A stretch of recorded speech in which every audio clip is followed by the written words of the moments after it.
আজকে শহরের সবচেয়ে মজার ঘটনা হচ্ছে, প্রিয় দর্শক, আমি কোট পরে এসে আপনাদের খবর দিচ্ছি। মোটা লাল বিড়াল নিউজ পড়ছে। ওই লাল বিড়াল ক্রিকেটের বল চুরি করে মাঠের মাঝখানে বসে গেছে, যেন সেই ব্যাটসম্যান। খেলোয়াড়রা দৌড়াচ্ছে পিছনে। The UI bounced shetons. কি হচ্ছে এসব?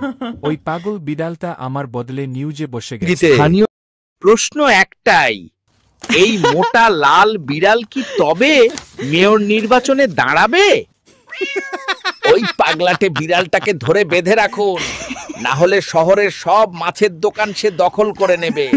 দর্শক ও শ্রোতাবৃন্দ, দুই ফ্যাট রেড ক্যাটের লড়াই কোন দিকে গড়ায় সেটাই এখন দেখার বিষয়। স্টুডিওতে ফেরত যাচ্ছি, ধন্যবাদ। এই যে, ক্যামেরা বন্ধ করো, আমি আর নিউজ পড়ব না। ওই পাগলাতে ফ্যাট রেড ক্যাটকে সামলাও আগে।